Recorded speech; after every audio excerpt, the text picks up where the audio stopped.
What's up, everybody? It is 11:36. It's the 18th day of December 2022, and I am taking a look at Mutant Call Classics. This is a first flip through of this game. Obviously, I do not have the right setup to be doing this because I should have like a stand because now you're just gonna get shaky cam. But we're gonna do our best. So,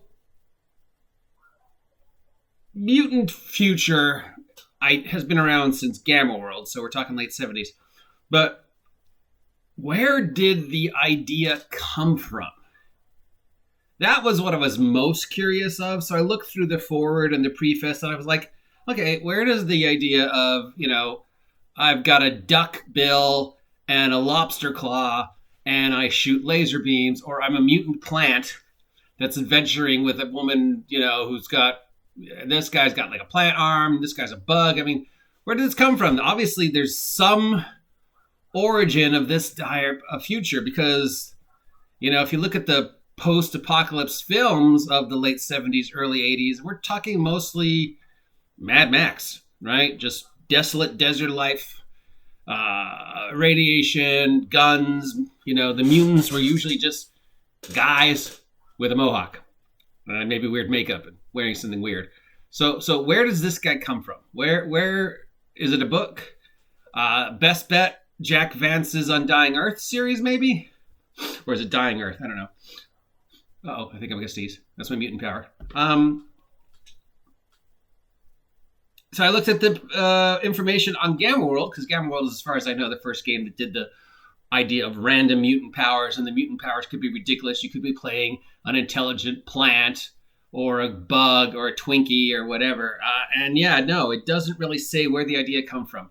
So I'm going to take a guess that the idea of this type of post-apocalypse future probably comes from the B movies of the 60s and 50s. We're talking Man with Two Brains, 50-Foot Woman, Them, the cold science nuclear horror films, giant insects, giant people. Plus, even in the 70s, nobody really knew what nuclear power and nuclear bombs could do. We dropped them. We know that radiation's bad, that radiation causes cells to mutate. And then just other than that, well, no one knew. I mean, nobody really knew anything about radiation. We just were living under this fear of a nuclear war. We've been living under this fear under the nuclear war since, World War II was over. And the idea that other people were getting these weapons and nobody really knew what they did and what radiation did, and just we knew it was going to be bad. So that combined with the, movies of the 50s and 60s, the black and white B movies, you got a gorilla with a human brain, you got a giant woman, you got giant ants, you got an invisible guy, you can only see a skeleton structure. Yeah, so and probably some books, but I don't know what book, but I'm going to guess something early Jack Vance, since he seemed to have influenced a lot of D&D, and this came out shortly after D&D. But I can't think of any movie that, has the Gamma World Mutant Crawl Classic idea in it. Because most of the post-Holocaust films are, mutant lists. The closest is probably Planet of the Apes. Anyways, let's flip through it. So yeah, we got some awesome art. We got a Tiger Man, a psychic slime, a robot, an old man. I don't know what that is, but yeah, that looks fun. Then we got some more art. Mutant Crawl Classic Goodman Games has just amazing art that just, encapsulates the art of the 80s. We've got, here we go. Books, comics, movies, and TV shows that influenced Mutant Crawl Classic, page 265. We've got the preface. We've got the foreword. We've got the history. How did this happen? Bombs and stuff. We've got the, introduction, a more amazing art, character creation, okay. So roll ability scores, adjustability scores, roll 0 level hit points, roll for beginning profession and charisma, equipment, roll birth sign, roll additional equipment, roll genotype, determine genotype or subtype of any, choose archaic alignment. So the ability stores are strength, agility, stamina, personality, intelligence, luck. This is obviously based on Dungeon Crawl Classic, which is obviously based on more or less kind of D&D. And then, of course, also Dungeon Crawl Classic, famous for its funnels and randomly generated characters, and here we have some randomly generated mutant appearances, genotype, pure strain human, mutant, manimal, planted. Then we've got some, subtypes. If you survive the 0 level funnel, you become a first level character, and then you get to do stuff. And then we have the classes. We have the Sentinel, who appears to be a fighter type. We've got the Shaman, who seems to be some type of caster. We've got the Healer. We've got the Rover, and then you just have Mutant as a class. So I want to just be a mutant. Manimal is also a class. Plantant is also a class. Then we've got the mutations and all the rules on the mutations. And and this is where it's going to be good. This is where Mutant Crawl Classic is known for. Just the Gonzo abilities, the randomness. Look at this table. So, you're going to roll to see how strong it is. And every time you use it, you're going to roll to see how powerful it is. This is what they're most famous for. Is just these amazing random tables for everything.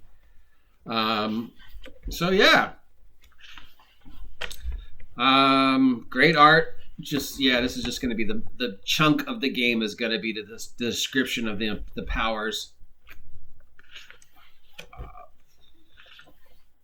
Then we get combat. Mutant Crawl Classic is also well known for using weird dice. They use like a D30, a D16, a D18, a D21, a D2. They've got their luck rules. You can burn luck to alter dice rolls. Of course, we got to have a section on the cults and the factions and religions and robots and artifacts and laser beams and bots and all that stuff. But let's go to the appendix.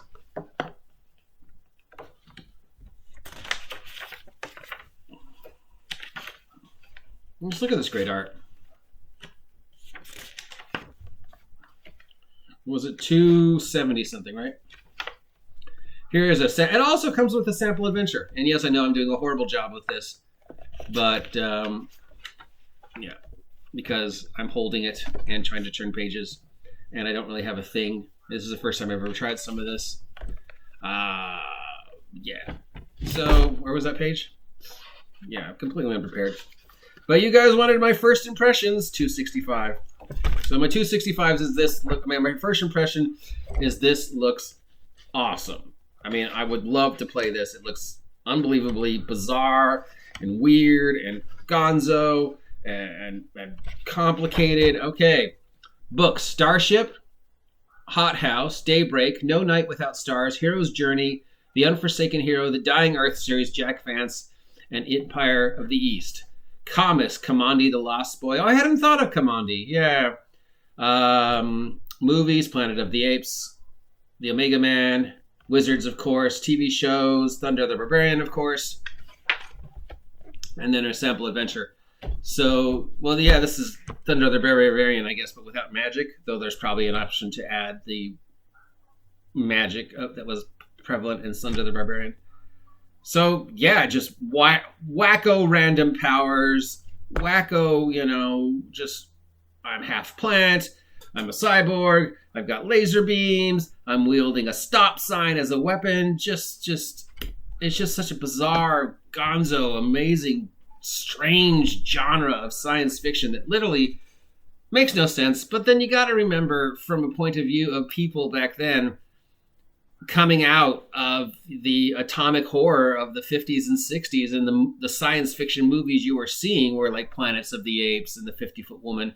So and you can look at just the weird gonzo futuristic art of like heavy metal and wizards and just this idea of fantasy and science fiction and just nuclear power and just reclaiming the lost world after a horrible devastation and how that would look to people who had no basis, of what the world was like before the nuclear devastation. And of course, nobody knew what to expect. Nobody knew what nuclear power was going to do in the 70s and 80s. So sure, mutant plant that is also a cyborg and has laser eyes. Why not? So first look, first opinion, this looks, I'm familiar with Dungeon Crawl Classic and I love it, even though it is incredibly gonzo, incredibly complicated, all the rolling and all the random tables and the bizarre dice, but there's just something about it that you also kind of just love. The art, the passion, just the quality of the product. The fact that I got this for $24 is just amazing. And just look at this, just the amount of work they did of each power and each variation of the power, and just so much work. So yeah, I hope to play and run this someday. Obviously, I need to read it a little more, but first flip through, first impression. Yeah, Gamma World, Expedition to the Barrier Peaks, Thundar the Barbarian, Planet of the Apes, just post-apocalypse nonsense, as opposed to this world is so alive.